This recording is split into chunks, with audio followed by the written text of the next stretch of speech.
Come on in, guys. Welcome to Idled Out, where we talk all things Survivor. My name is Luke, and today we're talking about some of Survivor's craziest records held by some of its most obscure players.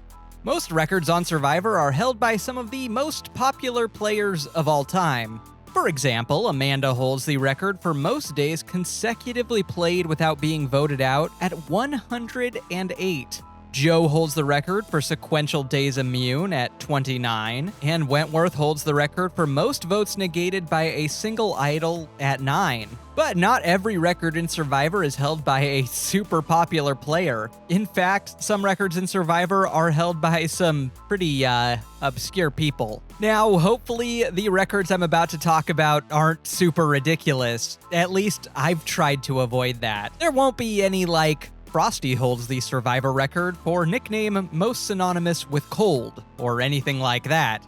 Although technically that is true. At the very least, these records will at least be sort of a thing, I promise. I wouldn't bamboozle you guys like that. I won't really be ranking based on any particular criteria. It's just 5 records I think are pretty cool, held by some pretty random people. All that said, let's dig in.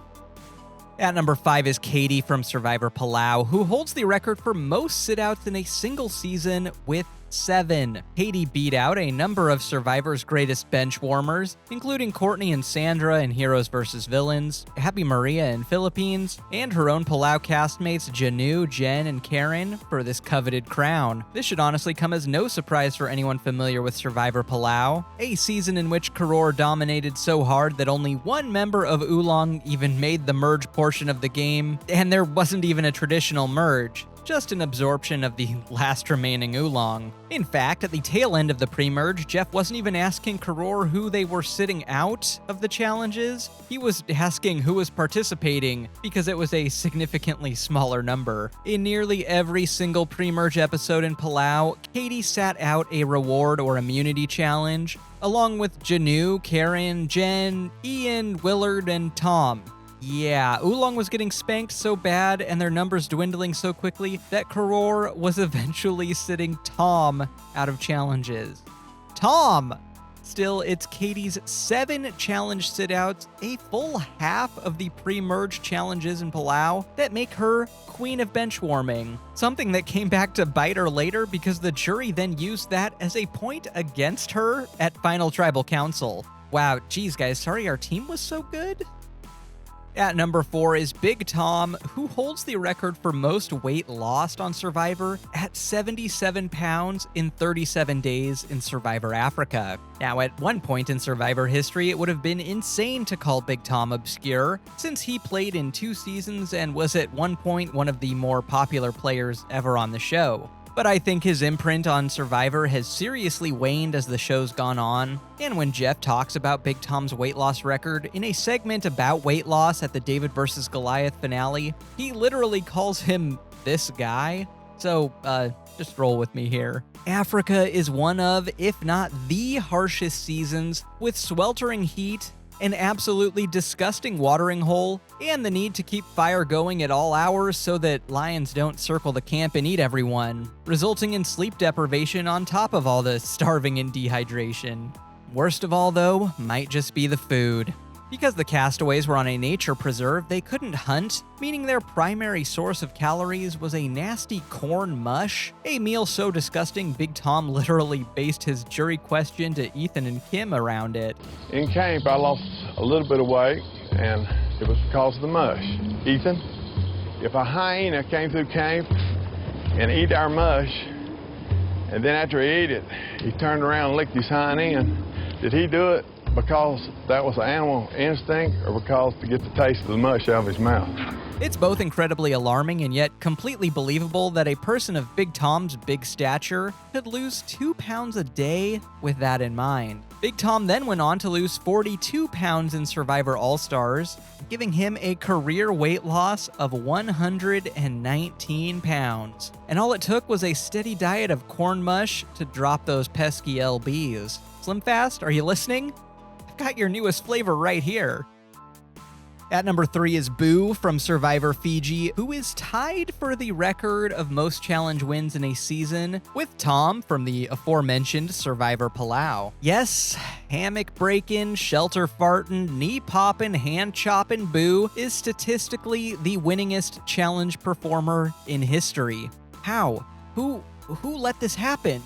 Well, Boo was on Moto in Survivor Fiji, a season divided in a haves versus have-nots twist that saw Boo's Moto tribe, the Haves tribe, win every immunity challenge and all but one reward challenge pre-merge. It's gonna be the first Survivor where you actually gain weight when you come. At the tribe swap, Boo was one of 3 lucky original Motos who got to stay on Moto, meaning that he was extremely well-fed and well-rested throughout the entire first half of the game. Yeah, man, it's rough out here. And then at the merge, Boo continued his domination, winning 2 individual immunities and a number of group reward challenges. In fact, it feels weird calling the winningest challenge competitor of all time an underrated challenge beast, but Boo showed at the merge that he wasn't winning solely because of the Moto amenities, but because he's genuinely skilled at Survivor challenges. The dude is able to seriously turn the heat on when it counts. So yeah, next time you're arguing over whether Ozzy or Joe is the biggest challenge beast ever, don't forget to bring up Boo. The stats are on his side, even if gravity isn't. At number 2, we have Carl, also from Survivor Africa, the only contestant in Survivor history to be eliminated via quiz. Yeah, even though I still love it very dearly, early Survivor had some serious growing pains. In Survivor Africa, the Samburu tribe was split right down the middle, 4 baby boomers and 4 Gen Xers. Naturally, this causes a massive schism in the tribe as the hardworking, respectable boomers just can't abide this lazy new generation. He wants to learn wisdom, he's not learning it that way. You can't create a work ethic when they've never had a work ethic. This is Generation X. This is definitely Generation X. I'm glad I'm 46 years old, and I'm glad I'm not part of it. Ironically, Survivor's been on long enough that 30 seasons later, they literally theme a season around generational animosity, millennials versus Gen X, with the Gen X tribe now being the respected elder statesmen, and those darn millennials as the new entitled generation. In our generation, we didn't always get a trophy to win. In our generation... Anywho, at Samburu's first immunity loss in episode 3, things predictably come to a tiebreaker between Lindsay and Carl. Survivor's tiebreaker for the first 3 seasons was past votes, but this is Samburu's first tribal council and nobody has any past votes. So instead of fire-making or forcing everyone to draw a rock, Carl and Lindsay throw down in the most epic battle of all time. A championship better than the Rumble in the Jungle, better than Stone Cold Steve Austin versus The Rock at WrestleMania 17, better than Freddy versus Jason. A nature quiz. Each you a pad to write on, and a pen. That knowledge throwdown is made even more thrilling by both Carl and Lindsay repeatedly both getting answers wrong, until Lindsay finally gets an answer not wrong, and Carl's torch is snuffed, the first and only survivor eliminated because he didn't know that pouring hot water on a tick will force it to retract. Can't imagine why they changed this up in the next season.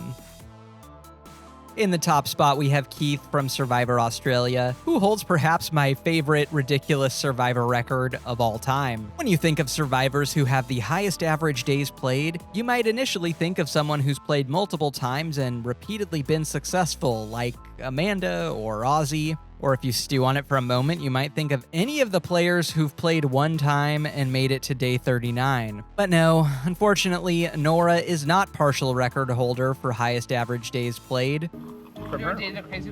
That would be Keith, with an average of 41 days lasted, because Survivor Australia was the first and only season to be 42 days long, and he was the final person voted out. Tina and Colby both obviously made it to day 42, but returned an additional 2 times apiece and did not make it to day 42 because it didn't exist.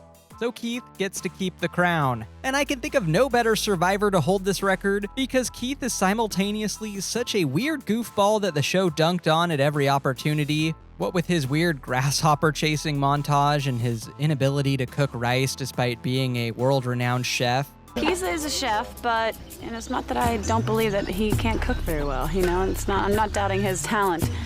But I think it might be that he's adding maybe too much water to the rice. But also a man who got surprisingly reflective in the waning days of the game. It just sort of makes perfect sense that Keith is technically the longest-lasting survivor ever, and this record wouldn't be nearly as fun if it were held by a fan favorite like Elizabeth, Roger, or Tina.